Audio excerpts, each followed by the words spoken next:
Hello दोस्तों, स्वागत है आपका हमारे YouTube चैनल में। आज की वीडियो में हम बाल विकास की अवस्थाओं के बारे में समझने वाले हैं कि बाल विकास की अवस्थाएं कब से कब तक कौन सी अवस्था होती है, इनकी परिभाषाएं क्या हैं और इनकी विशेषताएं क्या हैं। तो वीडियो को शुरू करने से पहले अगर आप चैनल पर नए आए हैं तो चैनल को सब्सक्राइब करके बेल आइकन को प्रेस करें। तो बाल विकास की विभिन्न अवस्थाओं का वर्णन अलग अलग वैज्ञानिकों ने अलग अलग तरीके से किया है। आज हम रॉस के अनुसार और ईवी हरलॉक के अनुसार बाल विकास की अवस्थाएं पढ़ेंगे। तो रॉस के अनुसार बाल विकास की 4 अवस्थाएं हैं, जिनमें से पहली है शैशवावस्था, जो 1 से 3 वर्ष तक होती है। पूर्व बाल्यावस्था, जो 3 से 6 वर्ष तक होती है। उत्तर बाल्यावस्था, जो 6 से 12 वर्ष तक होती है। और किशोरावस्था, जो 12 से 18 वर्ष तक होती है। बात कर रहे हैं ईवी हरलॉक की, तो हरलॉक महोदया ने बाल विकास की 11 अवस्थाएं बताई हैं, जिनमें से पहली है गर्भावस्था, जो गर्भधारण से लेकर जन्म तक होती है। शैशवावस्था, जो जन्म से 2 सप्ताह तक होती है। बचपनावस्था, जो 2 सप्ताह से 2 वर्ष तक होती है। पूर्व बाल्यावस्था, 3 वर्ष से 6 वर्ष तक। उत्तर बाल्यावस्था, 7 वर्ष से 12 वर्ष तक। वयः संधि, 12 से 14 वर्ष तक। पूर्व किशोरावस्था, 14 से 17 वर्ष तक। उत्तर किशोरावस्था, 18 से 21 वर्ष तक। प्रौढ़ावस्था, 21 से 40 वर्ष तक। मध्यावस्था, 40 से 60 वर्ष तक। और वृद्धावस्था, 60 वर्ष से अधिक। अब अगर हम इनकी अलग से विशेषताओं की बात करें तो गर्भावस्था की अगर हम बात करें तो गर्भधारण से जन्म तक का समय गर्भावस्था कहलाता है। मेन पॉइंट्स की अगर बात करें तो गर्भावस्था की सामान्य अवधि 280 दिन, 40 सप्ताह, 9 माह 10 दिन होती है। इनको अलग अलग तरीके से बोला गया है, या तो आप 280 दिन बोल दीजिए, या 40 सप्ताह बोल दीजिए, या फिर 9 माह 10 दिन बोल दीजिए। गर्भावस्था का समय कम से कम 180 दिन और अधिक से अधिक 330 दिन हो सकता है। यह हमें ध्यान रखना है कि गर्भावस्था का समय कम से कम 180 दिन और अधिक से अधिक 330 दिन हो सकता है। आगे बात करें तो नवजात शिशु का भार लगभग 7 पाउंड होता है। गर्भावस्था को प्रभावित करने वाले कारक, यानी कौन कौन से कारक गर्भावस्था में गर्भ शिशु के विकास को प्रभावित कर सकते हैं।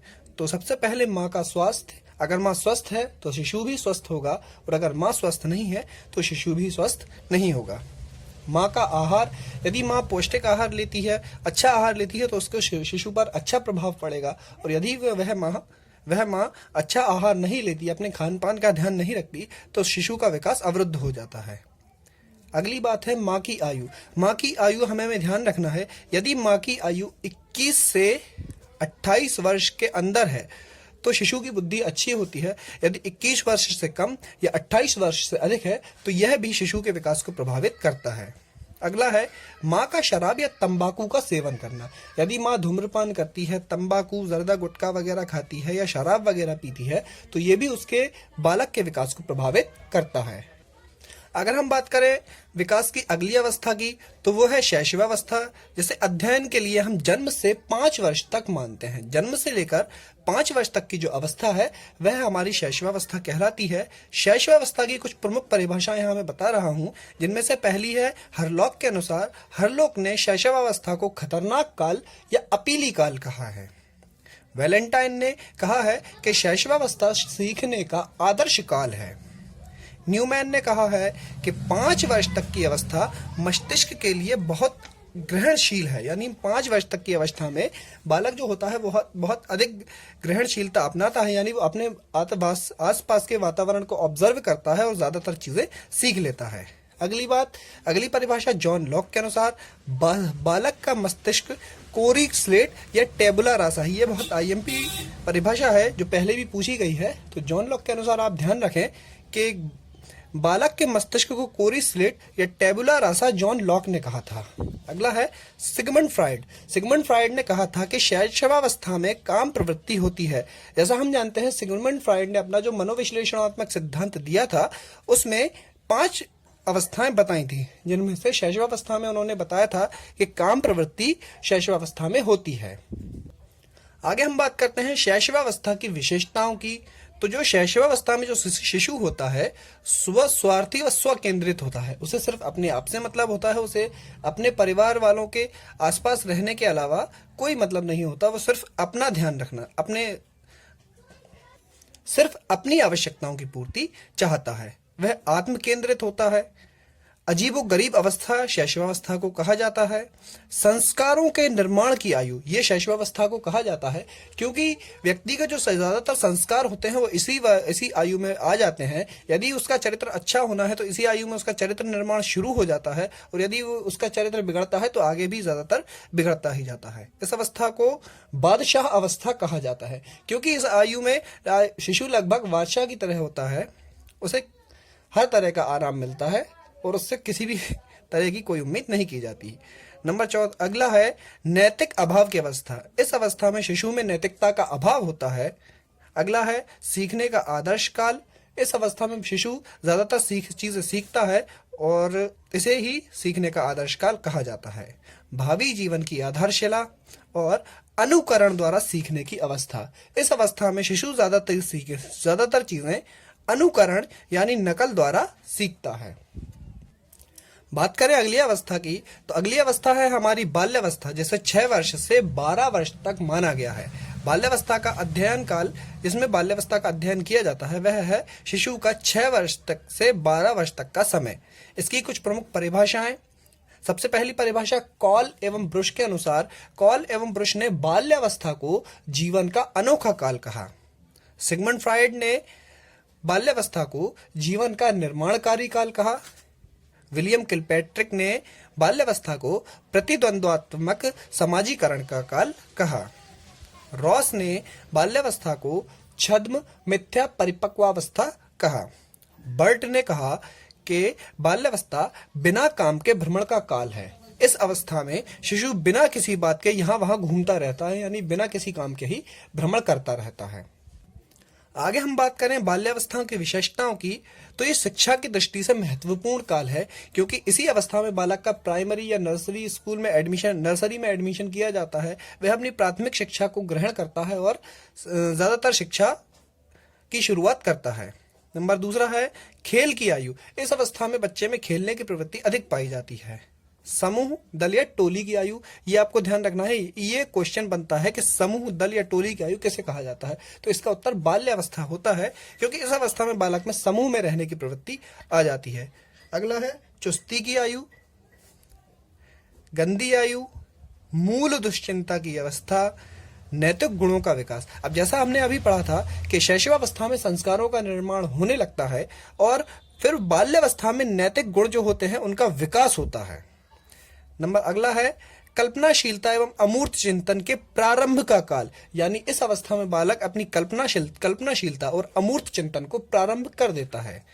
अगला है भाषा विकास की तीव्र गति। इस अवस्था में बालक का भाषा विकास बहुत तीव्र गति से होता है। जैसा हम देखते भी हैं कि शुरू में शैशव अवस्था में बालक छोटे छोटे सेंटेंस बोलता है, जबकि इस अवस्था में आकर अपनी बात को पूर्णतः कहने में सक्षम होता है।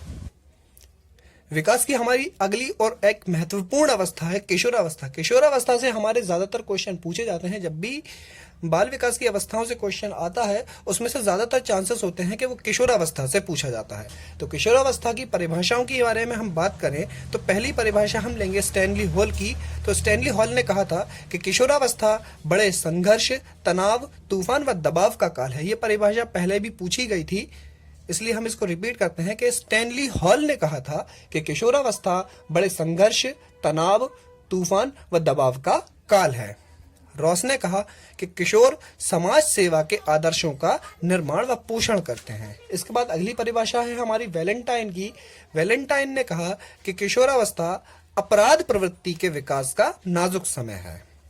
विलियम किलपैट्रिक ने कहा कि किशोरावस्था जीवन का सबसे कठिन काल है। यह हमें ध्यान रखना है कि जीवन का सबसे कठिन काल किशोरावस्था को कहा जाता है और यह बात विलियम किलपैट्रिक ने कही थी। ये बहुत आईएमपी है और इसमें से क्वेश्चन पहले भी पूछा गया है। क्रो के अनुसार किशोर ही वर्तमान की शक्ति एवं भावी आशा को प्रस्तुत करते हैं और जॉन्स ने कहा कि किशोरावस्था शैशवावस्था की पुनरावृत्ति का काल है।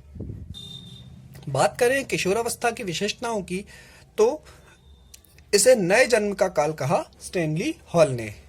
परिवर्ती अवस्था, क्योंकि इस अवस्था में बालक के मानसिक व शारीरिक कई तरह के परिवर्तन होते हैं।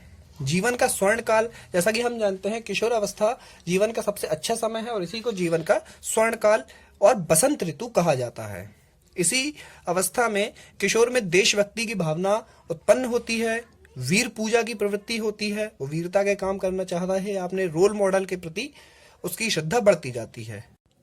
अगला है आत्मनिर्भर बनने की इच्छा, यानी किशोरावस्था में किशोर आत्मनिर्भर बनने का इच्छुक होता है। वह स्वयं से सारे काम करना चाहता है और दूसरों का सहारा लेना नहीं चाहता। अगला है चहुमुखी विकास की अवस्था। किशोरावस्था में बालक का शारीरिक, मानसिक, सांवेगिक हर तरह का विकास बहुत तेजी से होता है, इसलिए इसको चहुमुखी विकास की अवस्था कहा जाता है।